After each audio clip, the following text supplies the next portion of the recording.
IT job కోసం try చేస్తున్నారా? Coding ట్యూటర్లో training తో పాటు స్టైఫండ్ అండ్ 100% జాబ్ గ్యారంటీ.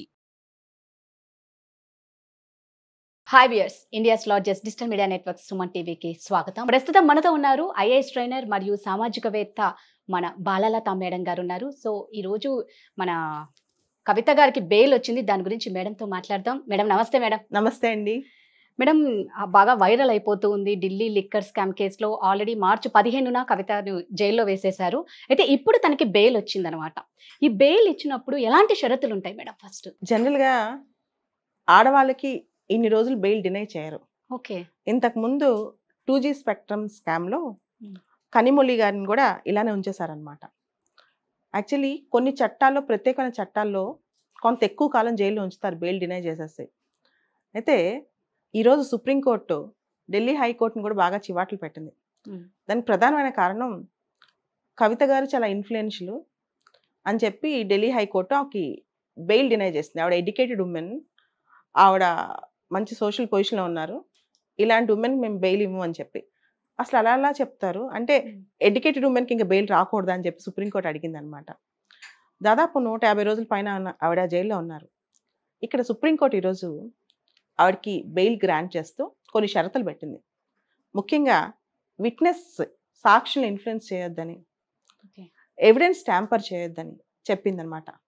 ఇవి చెప్తూ ఆవిడ పాస్పోర్ట్ సరెండర్ చేయాలి, ఎందుకంటే ఆవిడ కంట్రీలోనే ఉండాలి. జస్టిస్ గవాయ్, జస్టిస్ విశ్వనాథన్ ఇద్దరు కూడా ఢిల్లీ హైకోర్టు ఇంతకుముందు చెప్పిన కారణాలతో ఏకీభవించలేదు. ఎడ్యుకేటెడ్ ఉమెన్ కాబట్టి ఇవిడికి బెయిల్ డినై చేయటం ఇవన్నీ తప్పు అని చెప్పి కూడా గట్టిగా చెప్పారు. దాంతో పాటు ఇన్వెస్టిగేషన్ పూర్తయిపోయింది ఈ కేసులో, ఛార్జ్ షీట్ వేసేశారు. ఈడీ, సిబిఐ 2 కేసుల్లో చాలా వరకు ఇన్వెస్టిగేషన్ అయిపోయింది. కేసు మొత్తం ట్రయల్ అయ్యేదాకా ఈవెన్ జైలు ఎలా ఉంచుతారు? దాదాపు 490 పైన విట్నెస్లు ఉన్నారు. వీళ్ళందరూ సాక్ష్యాలు తీసుకునేదాకా జైల్లో ఉంచలేరు కదా. మనీష్ సిసోడియా కేసు ఇంతకుముందే జరిగింది. సుప్రీంకోర్టు దాదాపు ఏ మాటలు చెప్పింది, 15 నెలలు జస్ట్ అండర్ ట్రయల్గా ఒక వ్యక్తిని ఉంచుతారా విచారణ ఖైదీగా? నువ్వు తప్పు చేసి నిర్ధారించుంటే తప్పు ఉంచవచ్చు జైల్లో. So under trial custody is not a punishment అంది. ఒక పనిష్మెంట్ కాకూడదంది సుప్రీంకోర్టు. అంటే కేవలం ఒక నింద మోపి నువ్వు తప్ప ఒప్ప నిర్ధారించకుండా 10 నెలలు, 15 నెలలు, 5 నెలలు జైల్లో ఉంచడం తప్పు అని కూడా చెప్పింది సుప్రీంకోర్టు ఈ రోజున. అంటే విచారణ ఖైదీగా అంటే ఏమైందంటే ఎవరిపైనైనా కేసు వేసేయచ్చు, ఏదైనా వేసేయచ్చు, తర్వాత వాళ్ళని జైల్లో పెడతారు. ఆ తర్వాత కదా in fact under trial it self అంటే జైల్లో ఉంచడం, తప్పు చేయకముందే జైల్లో ఉంచడమే పెద్ద పనిష్మెంట్ అయిపోతుంది అనమాట. యాక్చువల్లీ ఎకనమిక్ అఫెన్సెస్లో, ఇలాంటి పెద్ద పెద్ద ఆర్థిక నేరాల్లో సౌత్ గ్రూప్ ఇది ఫర్ ఎగ్జాంపుల్ ఇదే అనుకుందాం, ఆ ట్రాన్సాక్షన్స్ ఎక్కడ జరిగినాయి, ఎలా జరిగినాయి, ఇవన్నీ ప్రూవ్ చేయడం తేలికైన విషయాలు కాదు. ఇవన్నీ చివరికి ప్రూవ్ అవ్వవు. ఈవెన్ 2G స్పెక్ట్రమ్ కూడా చాలా పెద్ద స్కామ్ అన్నారు, కానీ ఇంతవరకు ఏమీ ప్రూవ్ అవ్వాలి. 15 ఏళ్ళ నుంచి నడుస్తుంది. ఇది కూడా అంతే అనమాట. ఈ ఒక్కసారి ఇది ట్రయల్కి వచ్చిన తర్వాత దీన్ని ప్రూవ్ చేయడం అంత ఈజీ కాదు. కాబట్టి ఆల్మోస్ట్ మీరు చూస్తే మనీష్ సిసోడియా బెయిల్ కానీ, ఇప్పుడు కవిత గారి బెయిల్ కానీ, ఇవన్నీ జస్ట్ వరకు ట్రయల్లో వాళ్ళు ఉన్నారు, జైల్లో ఉన్నారు. తర్వాత ఇదంతా అండర్ ట్రయల్గా వాళ్ళు ఉంది. చాలా మందికి తెలియదు. జైలుకి వెళ్ళిపోయింది అంటే కేసు అయిపోయింది, వాళ్ళపైన తప్పు వేసేసారు, జడ్జెస్ డిసైడ్ చేశారు, వీళ్ళు జైలుకి వెళ్ళారు అనుకుంటారు. సామాన్య ప్రజలకి ఇదంతా అర్థం కాదు. ఇదంతా కూడా అండర్ ట్రయల్ మాత్రమే. ఇంకా విచారణ జరగలే ఈ కేసులో, ట్రయల్ స్టార్ట్ అవ్వాల. కోర్టు ఏం చెప్పిందంటే ఎప్పుడు ట్రయల్కి పిలిస్తే అప్పుడు రావాలి, 10 లక్షలు బాండ్ కట్టాలి, ఇవన్నీ చెప్పింది అనమాట. సో ఇది అక్యూజ్డ్ వేరు, కన్విక్టెడ్ వేరు. అక్యూజ్డ్ అంటే ఎవరిపైనైతే నింద ఆరోపించబడి ఉందో వాళ్ళు అక్యూజ్డ్. కన్విక్టెడ్ అంటే ఎవరిపైనైతే నింద ప్రూవ్ అయిందో వాళ్ళు కన్విక్టెడ్ అనమాట. ఈ కేసులో వీళ్ళెవరు ఇంకా కన్విక్షన్ అవ్వలేదు, ఇదంతా అక్యూజ్ స్టేజ్ అనమాట. సో దానికి దీనికి చాలా తేడా ఉంది.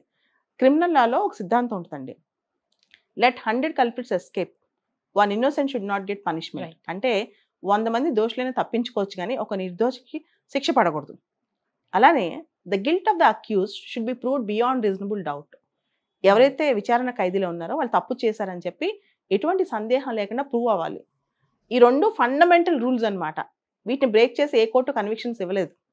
సో ఇవన్నీ చూసి ట్రయల్ జరిపి ఆ ట్రయల్ సిద్ధాంతాలు పూర్తిగా తీసుకుని ఆ ట్రయల్లో ఏవైతే విట్నెస్లు చెప్తారో ఆ సాక్ష్యాలు తీసుకుని, అదేవిధంగా ఈ కేసులో మనం మొత్తం చూసుకుంటే కనుక A1, A2 దీనిలో కవిత మధ్యలో ఉన్నట్టున్నారు, ఫస్ట్ లో కూడా లేరు. లేరు. అవును. సో సిసోదియాకే బెయిల్ వచ్చినప్పుడు ఈవిడికి రావటం పెద్ద విషయం కాదు. సుప్రీంకోర్టుకి వెళ్తే ఖచ్చితంగా ఇలాంటి కేసులో బెయిల్ వస్తాయి. దాదాపు 150 రోజుల తర్వాత బెయిల్ అయింది, ఇంకా లేట్ అయింది అనమాట. సో ఎకనమిక్ అఫెన్సెస్ అనేవి ఇంకా మాక్సిమం ఇంతకంటే పనిష్మెంట్స్ కూడా మనం చూస్తే ఈ అండర్ ట్రయల్ గా జైల్లో ఉండడం పెద్ద పనిష్మెంట్.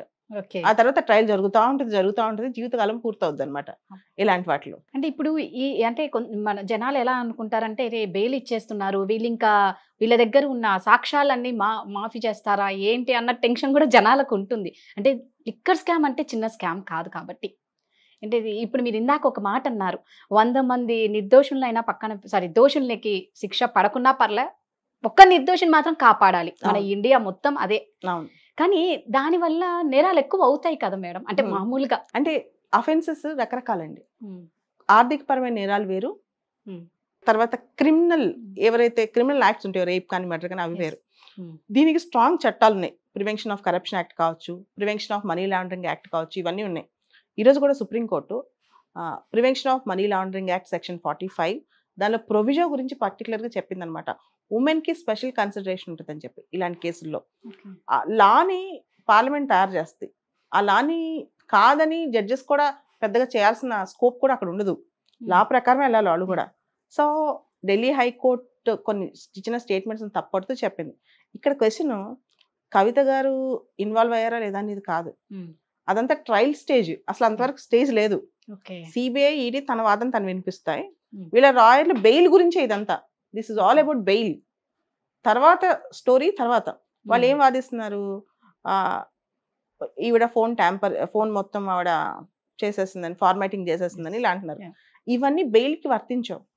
తర్వాత ఈవిడ బయటకు వెళ్తే ఇన్ఫ్లుయెన్స్ చేస్తుందేమో విట్నెస్ అని, ఒక కేసు అని ఇవిడ బుక్ అయిందా విట్నెస్ ని ఇన్ఫ్లుయెన్స్ చేస్తుందని చెప్పి, సాక్షుల్ని ప్రభావితం చేసిందని చెప్పి వాళ్ళ తరపు లాయర్ అడిగారు. రైటే కదా అదంతా. సో టెక్నికల్ గా లీగల్ గా చూసుకుంటే ఈ కేసు సుప్రీంకోర్టుకి వెళ్తే ఖచ్చితంగా బెయిల్ వచ్చిందని ముందే అందరికీ తెలుసు. ఎందుకంటే ఈ కేసులో స్టేట్మెంట్స్ తప్ప, స్ట్రాంగ్ స్టేట్మెంట్స్ తప్ప, అక్కడ ఈ కేసులో జడ్జి కోర్టులో ఒకటి అడిగారు, ఇవి తప్పు చేసిందని చెప్పి ఒక మెటీరియల్ ఫ్యాక్టర్ చూపించిందని. ఈవిడ తప్పు చేసిందని చెప్పి నాకు మెటీరియల్ చూపించండి, ఈవిడ పైన డైరెక్ట్గా మీ దగ్గర ఎవిడెన్స్ ఉంది అని చెప్తే పెద్దగా అక్కడ వాళ్ళు ప్రొడ్యూస్ చేయగలిగింది కూడా ఏం కనిపించలేదు ఈ రోజున.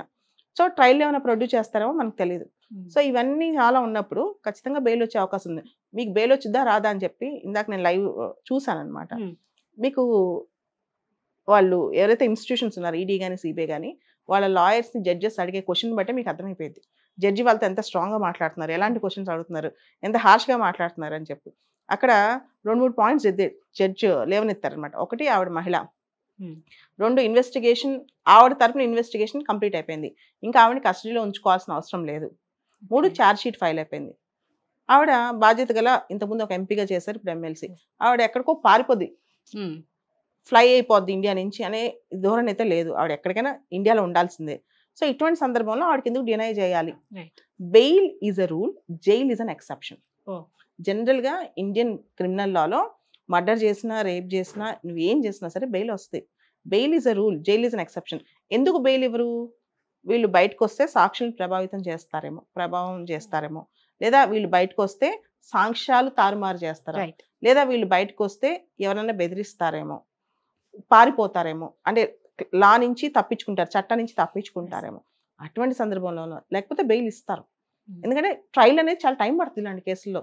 ఎంతో మంది, ఎన్నో డేట్స్ ఉంటాయి దీనిలో, ఎంతో ట్రయల్స్ ఉంటాయి. మీరు చూడండి, పెద్ద పెద్ద కేసులు ఇండియాలో 10 ఏళ్ళు 20 ఏళ్ళు కూడా ట్రయల్స్ జరుగుతూనే ఉన్నాయి. మరి అలాంటప్పుడు ఎన్ని రోజులు వీళ్ళు జైల్లో పెడతారు? ఈవెన్ మనీష్ సిసోడియా అని కూడా ఎన్ని రోజులు పెట్టగలరు? అరవింద్ కేజ్రీవాల్ నాకు తెలిసి నెక్స్ట్ వీక్లో ఆయనది కూడా సుప్రీంకోర్టుకి వస్తుంది.